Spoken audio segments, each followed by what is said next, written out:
Do you have a child who is disinterested or apathetic when it comes to spiritual things? What can we do to help? We're going to talk about that today on Family Vision.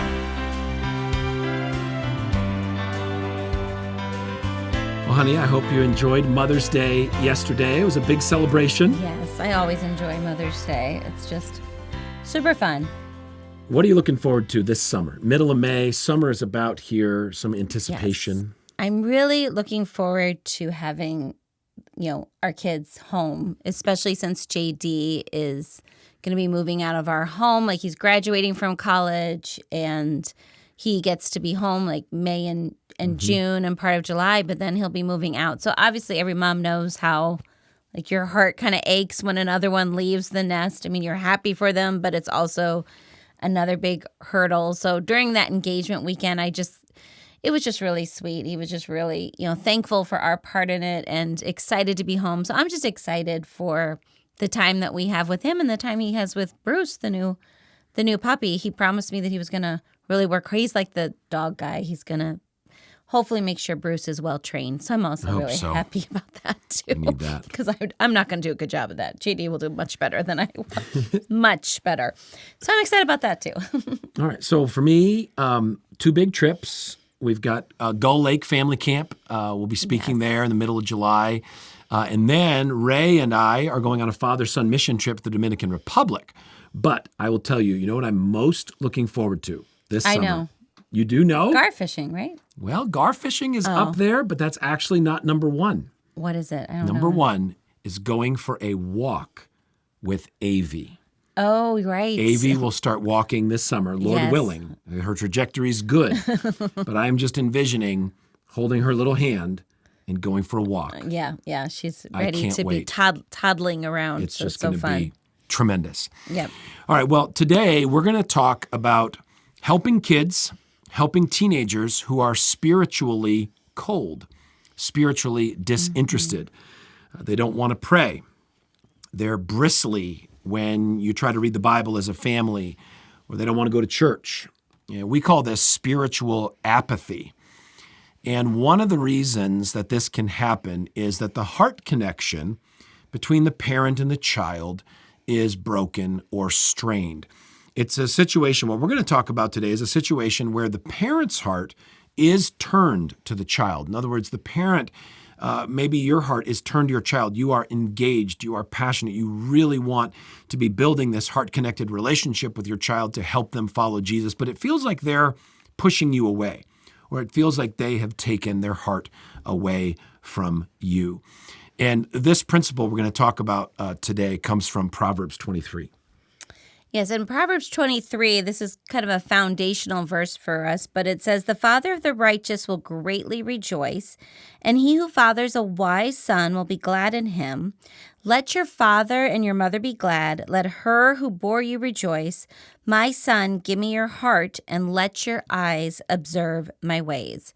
I often say that while I always loved the book of Proverbs, even before I became a parent, it was becoming a parent that kind of opened my eyes to this book of wisdom that's really about passing wisdom to parent to child. It's a pleading for your child to listen to you, to pay attention, and to receive wisdom and counsel. And even Proverbs 31, which is such a famous passage about, the godly wife, I think we can often miss the fact that that is a mom writing to her son about what's important, what are the qualities that she wants her son to look for in a godly wife. So again, we see this intimate relationship all in the book of Proverbs about passing wisdom. So we want our kids to receive wisdom from us, and that's modeled for us in the book of Proverbs. That's right.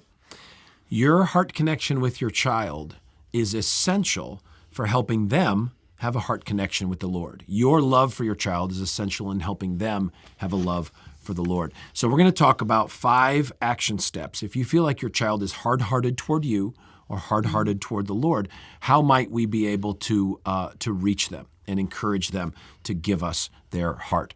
And the first one is just this, to ask for their heart. Over the years, we've talked to our kids about this particular passage, Proverbs 23:26. Now, if you just go to your child and say, give me your heart, that's going to sound a little creepy because they don't have any idea what you're talking about. But to share this passage with them and cast this vision, just like Amy shared a minute ago, that God wants you and your child to have this open, heart-connected relationship. And when you feel them pulling away from you, or if you feel them being hard-hearted or cold toward you, being direct and gentle. Obviously, this can't come with anger or a spirit of demanding, but gently asking, hey, can you let me in right now? Can you give me your heart? And one thing I'm reminded of is, and you've said this before, is that an indirect way to do this is certain movies, watching movies together, because you'll find that this is a theme in so many movies, a disconnected relationship between parent and child. We just watched one on the Disney Channel, Chang Can Dunk, it was called. Chang Can Dunk. Surprisingly good, really. It was. Surprisingly I had low good. expectations. We were shocked, actually, that it was as good as it was. But again, the theme in the story is a very disconnected mom from her teenage son, single mom, teenage son, like missing each other throughout the whole movie, and then you see this restoration of heart connection. So it's not absurd. It's not out there. You know what I mean? It is in the points that when you're asking your child for their heart, there's a lot of examples in your culture and your movies that are along this exact theme. So another thing we recommend is that when you feel the kids pulling away from you, is that you deal with that directly and talk about that openly with them. That, just say, I sense that you're pulling your heart from me. Most parents know when that's happening. I mean, you feel it. And I think sometimes the problem is we let it go on for such a long time before we actually have the courage to address it directly. Mm-hmm.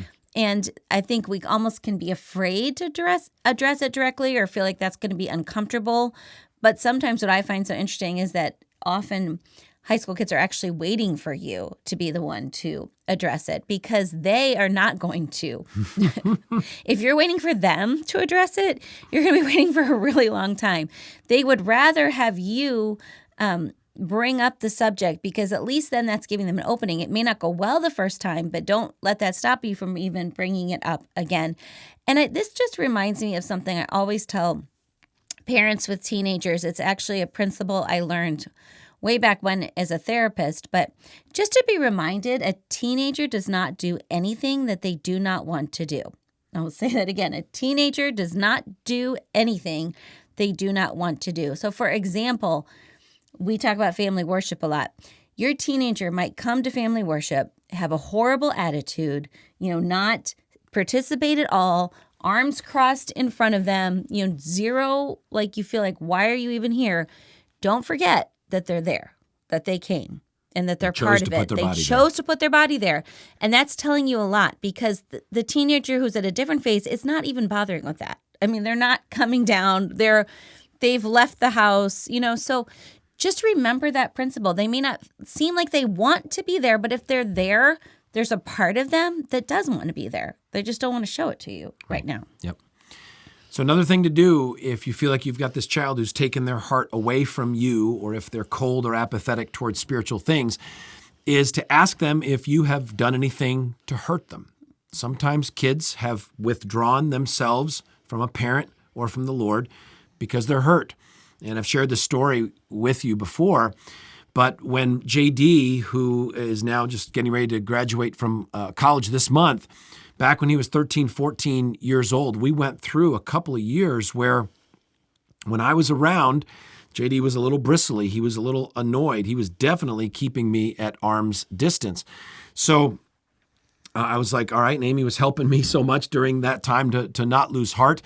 And so I went to him. I said, okay, have I done anything to hurt you? Because you're acting like when I'm around that you don't want me around. And he said, Dad, no, you've never done anything to hurt me. You are a perfect father. No, that's not what he said. He actually said, yeah, you have. And I'm like, well, can you tell me what it is? And I'll never forget what he said. He said, well, when you talk to me, remember he's 13, 14 years old. When you talk to me more like my younger brother, Ray, and I want you to talk to me more like my older brother, RW. See, he was 13, 14, right on this edge between childhood and young adulthood. And as I asked him to explain that to me, he was absolutely right. I was still treating him like a little kid. The tone of voice I was taking with him, the attitude I was taking with him, and he was getting exasperated because I was disrespecting him as a 13, 14-year-old, treating him like an elementary schooler. And as a result of that, I had been increasingly pushing him away. So I was so thankful he told me. I was able to ask his forgiveness for that and then to say, look, I really want to change this, JD, and it's going to be hard. I've got this huge blind spot. I don't want to be pushing you away, but I'm going to need your help. So if I do it again, when I do it again, please respectfully let me know, and I'm really going to work on this. And it was a huge turning point in our relationship. So don't be afraid to ask your child if you've done something to hurt them, and that may be one of the causes for their hard-heartedness. And the fourth principle is to listen more and talk less. I would say this is sort of a hard one for the Rienow family. In fact, something that I feel the need, I shouldn't say we. I mean, You can I say feel we. well, no, it's I. It's really I. Okay. The other night when we had Bruce come home, anyway, I'm just so convicted at how often we all interrupt each other. Like, we're all extroverts. Someone's talking, someone else is talking. Like, no one can complete a full thought without someone else jumping in. It really is a problem. I mean, whenever we are adding like a new spouse, like JD's engaged to Brooke now, I think, oh my goodness, we have to get better at this. It's totally embarrassing. But my point is, we understand this principle. Like, we have to learn to listen and not talk and not to be thinking about what we want to say, as like we're calculating what we want to say even before the person's getting it out. And obviously, they're not going to feel heard that way. So when your child says you just don't understand, that is really your cue to stop talking and to really work at listening. And it's hard to do, and it's also hard because they can be saying things that you really disagree with and that you don't agree with their perspective, and you're just kind of like, I'm having a real hard time even showing any empathy towards that perspective. But if you don't take the time to listen, you're never going to get over this hurdle. You have to understand where they're coming from. It doesn't mean that you have to agree with their perspective, but you need to fully listen to it. Great. Yeah, I'll never forget an example. Had a young man, 21 years old, say, Rob, my dad wants to take me out to breakfast tomorrow morning to have a conversation with me. And the young man explained it. Now, when my dad says he wants to have a conversation, he wants to lecture me for an hour about all the problems in my life. So this young man's going to go out to breakfast. He's going to put his body in the chair, but he's not open at all. His heart is already so closed and hardened toward his dad because a conversation with this particular father is not a conversation. It's not listening to the young man's perspective. It's just talk, talk, talk. And that's one of the ways we actually kind of harden our kids' hearts toward us. Fifth encouragement for you in order to pursue a hard-hearted child, and that is just to affirm honesty. Let's say that you put into practice some of the things that we've talked about here on this episode, and your child decides to open up. They decide to let you in and share some of the things inside that probably aren't very positive. Share some anger with you, frustration with you, doubts about God, negative feelings toward your church, or whatever it might be. When we ask for our children to be open and honest with us, and if they are then open and honest with us, we can't then freak out about the dark things that get shared. We actually have to ask the Lord to help us when a difficult, painful, or hurtful thing, if our child is honest with us about that, ask the Lord to help you and give you the grace that the first thing that you say is, thank you. Thank you for being honest with me. Thank you for telling me the truth. I'm sure that was very hard for you to do. Now, can you talk more about that? I really want to understand more about what you just said. In other words, if we want our kids to give us their hearts, and especially if they're struggling, giving us their hearts means sharing their struggles, sharing the darker things that are going on. And if they put their toe in that water and that water's icy cold, or they get bit, they're not going to do it again. So we have to create this environment where we are the safest people in the world for our kids to be open and honest with. And just a reminder that it takes a lot of courage for these kids to be honest. It's easier for them in many ways to fake it. They could choose not to be honest. They could keep things well hidden and you wouldn't know. So even if you don't, again, listening to it and affirming honesty doesn't necessarily mean you agree with what they're saying, and try to separate those two things, because I think we often feel like if we disagree, we have a hard time with it. But that's in a different category. Just affirming that they are being honest and they're sharing goes a long way to opening lines of communication and restoring the kind of heart-connected relationship to have spiritual conversations. Yeah. And we'd love to get this book into your hands. This conversation is just kind of the tip of the iceberg for helping a child that's going through spiritual apathy. And so this book that Amy and I wrote, 5 Reasons for Spiritual Apathy in Teens, and what you can do to help. We'd love to put it in your hands. In fact, we're going to give away 10 copies. First 10 people who email us at podcast@visionaryfam.com with your request for this book and your mailing address. We'll be happy to drop a gift book in the mail to you. For those that don't make the top 10, you can find the book on Amazon or on our website, anywhere you buy your books at visionaryfam.com. Don't forget, Let There Be Fish, a new devotional for fishermen, fisherwomen, fisher families. It will be out this May, very close to the release of today's episode. So check our website for the announcement about the release of that book. Perfect for Father's Day, perfect for belated Mother's Day, if you have a mother. I don't want a fishing book for Mother's Day. I'll just say it right up front. There's a wonderful, one of the best pictures in the book of Amy with a gigantic sunfish. Yes, you're featured. I like fishing with woman. you, but I'm not. I just want to. Yeah, for me, don't give me a fishing book Let for there Mother's be Day. fish. It's going to be great for everybody.